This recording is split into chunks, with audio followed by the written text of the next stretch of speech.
Tarde tenemos al legislador de Cava del Frente de Todos y además director del Centro de Estudios Metropolitanos y ex secretario de Empleo de la Nación, Matías Barrotaveña. ¿Qué tal, Matías? ¿Cómo te va? Víctor Colombano y Lorena y Joaquín te saludan.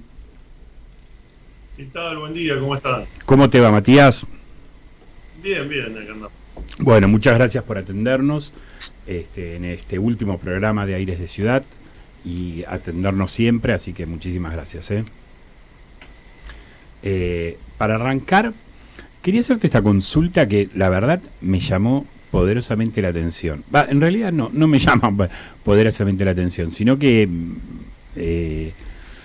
¿es verdad que el gobierno de la ciudad está cerrando escuelas para discapacitados? Sí, ya lamentablemente ya no nos sorprende nada, ¿no?, del gobierno de la ciudad. Está tomando una decisión que es la de limitar la edad de aquellos que pueden concurrir a encuestas a escuelas para discapacitados que tienen que ver con la reinserción laboral, y al recortar creo que son 8 años exactamente, deja cerca de 450 personas con discapacidad fuera de esta posibilidad sin darle ninguna alternativa. Además está recortando también los transportes, o sea, que son absolutamente necesarios en muchos casos. Estamos hablando de muchas personas que tienen una discapacidad de tipo psicosocial o intelectual, que los deja sin demasiadas oportunidades, mientras que estas estrategias de vinculación, recién mencionabas que fui secretario de Empleo, nosotros trabajamos muchísimo el tema de la ley de talleres protegidos, hay una enorme cantidad de experiencias que demuestran la importancia del vínculo con el trabajo, pero obviamente según el grado, el nivel de discapacidad, bueno, necesitan un acompañamiento específico del Estado, que acá se decide recortar, ¿no?, con una decisión absolutamente inhumana. Pero ¿y con qué? No hay argumento, no hay justificación, pero ¿cuál es la que ellos utilizan? Acá hay un único argumento que se utiliza para todo, que es nos sacaron la coparticipación, ¿no? Con ese argumento bueno, están haciendo un presupuesto con un impuestazo sideral, con una indexación en dólares de la ABL, con un aumento de patente del 70%, están aumentando el acarreo, la ABTV, están por implementar, que hasta ahora no se han animado, ¿no?, la ley para el estacionamiento medido en las 15 comunas de la ciudad, que ya la tienen aprobada. Vienen recortando los fondos en infraestructura escolar con una subejecución del 60, casi 70%, y así podemos ir área por área, y cada vez que recortan algo, bueno, los premios municipales, tuvimos esta semana a los principales artistas de la Argentina que en la legislatura azorados porque hay un recorte de los premios municipales, que es algo que tiene décadas en la ciudad de Buenos Aires y que es a veces el único ingreso de artistas muy reconocidos, y decidan recortárselo. Y así es todo el tiempo. La verdad que es una barbaridad. O son negocios inmobiliarios o son recortes de derecho en la legislatura. No hay otra agenda. No, pero realmente justificar en algo que no fue recorte, sino que fue, digamos, algo que en plena pandemia se utilizó para otro, se utilizó un recurso para otra situación, y además una ciudad que recauda permanentemente y que siempre recauda aún más que lo que tenía previsto, sacarle para un fin social, digamos, si vos me decís, bueno, suspendo una obra pública, qué sé yo, bueno, te bien, vaya y pase, pero no sé, o te ponen algún otro argumento que tiene que ver con la cronicidad, con que algunos llevan muchos años, con que van a fortalecer otras estrategias. En general ellos siempre cuando recortan hablan de un supuesto avance en otra cosa. Cuando recortan los premios municipales dicen que va a haber más disciplinas, por ejemplo, ¿no? O sea, cuando en general ellos tienen algún discurso como para tratar de justificar, pero a esta altura, ya habiendo visto cómo lo que pasa en la realidad después, nos damos cuenta que son criterios absolutamente fiscalistas, de ahorro, a costa de derechos que están consolidados, que ellos ven permanentemente como privilegios, ¿no? Ellos, ese discurso que tiene la derecha, donde cualquiera que sea pobre, que reciba algún beneficio del Estado, es un beneficio, un privilegio, mientras que le transfieren miles de millones de dólares a otros en negocios inmobiliarios o en subsidios, les parece bien. O sea, no cuestionan el previaje porque lo utilizan para viajar, pero sí cuestionan, no sé, una política para los recuperadores urbanos y la ley de envases que viene a resolver un problema ambiental enorme con 150.000 trabajadores de la economía popular. Es decir, la verdad que son muy cínicos cuando plantean sus argumentaciones. Totalmente.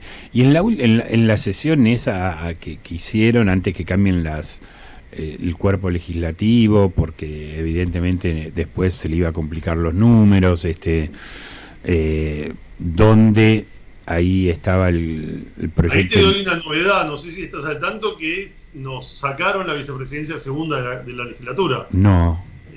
Decidieron que se la dan a Martín Ocampo, al radicalismo, es decir, en vez de respetar un acuerdo institucional con una fuerza que tenemos 19 legisladores, somos un tercio de la legislatura, y que nosotros respetamos, al frente de todos les respeta el lugar a Juntos por el Cambio en diputados de Nación, han decidido ofrecernos la vicepresidencia tercera, que nosotros no vamos a aceptar, dejándonos, así como habían hecho antes con el COPUA, ahora en la legislatura, para resolver su interna, nos dejan sin un lugar institucional que era importante para nosotros, lo cual vulnera la idea del Poder Legislativo como una representación del conjunto de la sociedad, y pese a la representación que tenemos nos han dejado afuera. Pero bueno, estaba preguntando por la sesión, por la otra. No, ese es el republicanismo y la institucionalidad que ellos hablan, ¿no? Y se jactan permanentemente, que en campaña son los más republicanos y los más democráticos,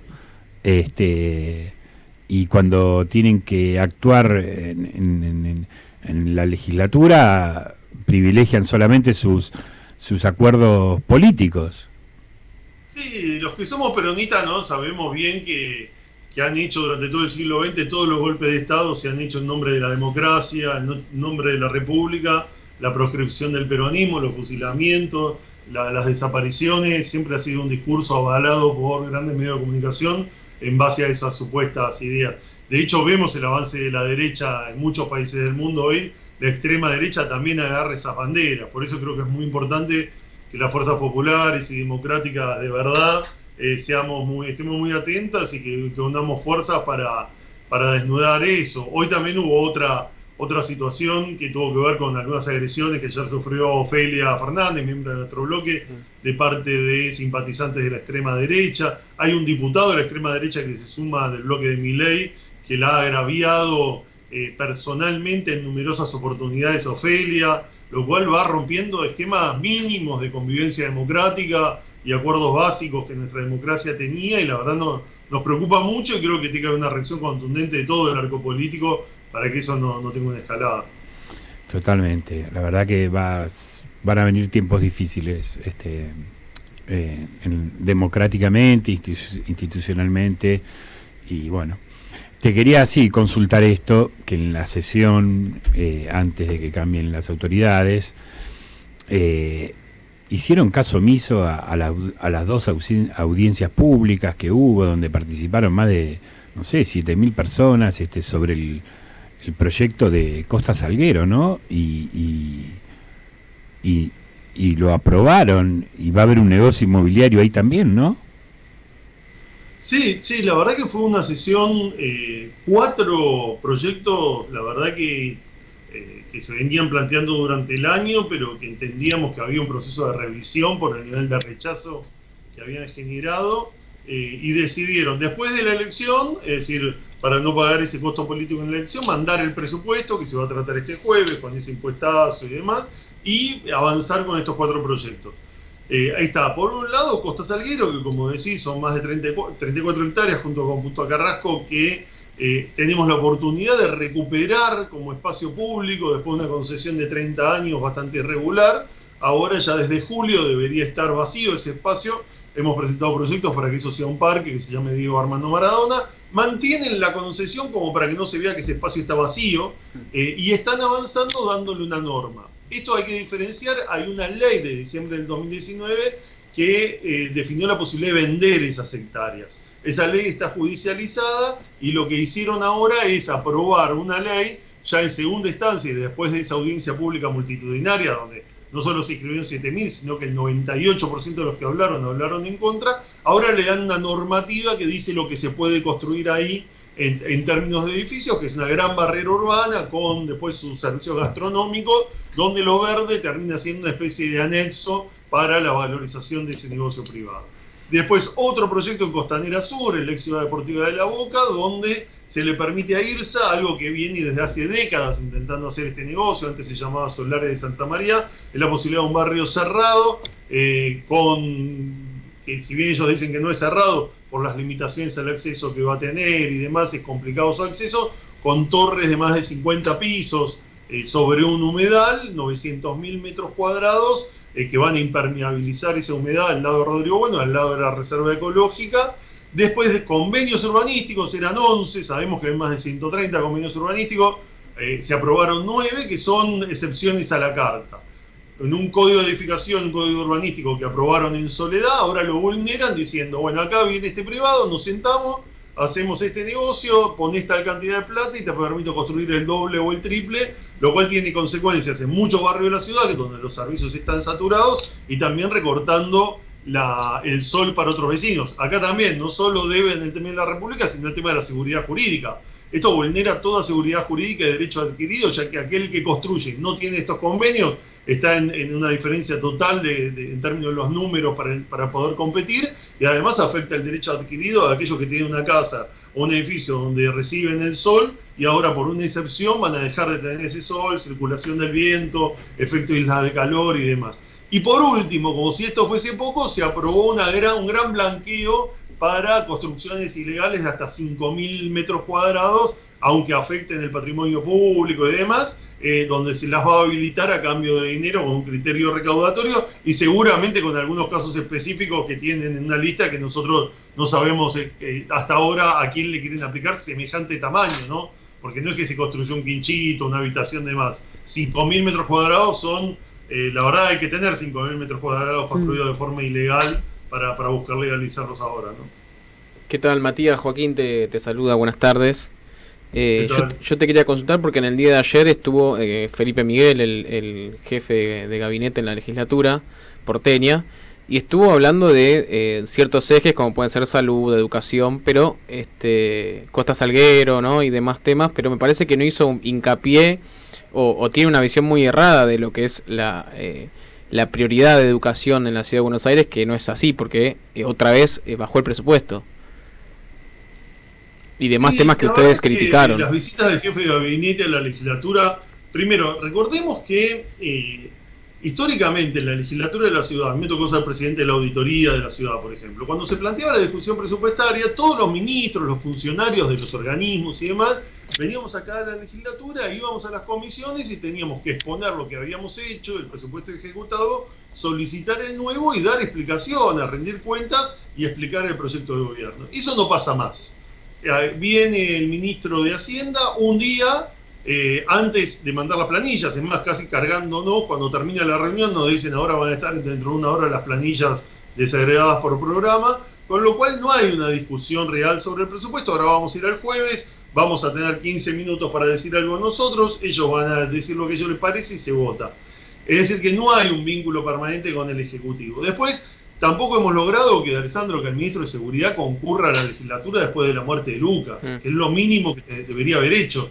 Pensemos que, no sé, los incidentes en el Boca River se llevaron puesto un ministro que tuvo que renunciar, Martín Ocampo, y acá con una muerte a manos de unas brigadas policiales que no logramos saber. La diputada Negra le preguntó al ministro específicamente por cuántos policías están dentro de esas brigadas, cuáles son las características, en qué marco normativo se manejan para estar sin uniforme, bajo órdenes de quién, y el jefe de gabinete no pudo responderle nada de lo que preguntó. La verdad que es gravísimo y no logramos que el ministro venga. Lo del jefe de gabinete viene, lee un PowerPoint que es lo que está en la página de la ciudad, después hace como que contesta, pero no contesta ninguna de las preguntas, y se vuelve a ir. Es decir, la verdad que es una tomada de pelo que habla también de este menoscabo de las instituciones, todo este discurso republicano. La verdad no sirve absolutamente para nada la presencia del jefe de gabinete acá en la legislatura.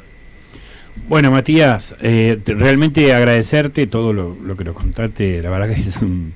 No es muy optimista, perdón que no es muy optimista.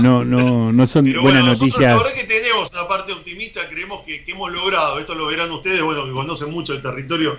No sé si el que veo ahí es Raúl Sánchez. Es Raúl Sánchez y Horacio Mosquera, que están en el estudio también.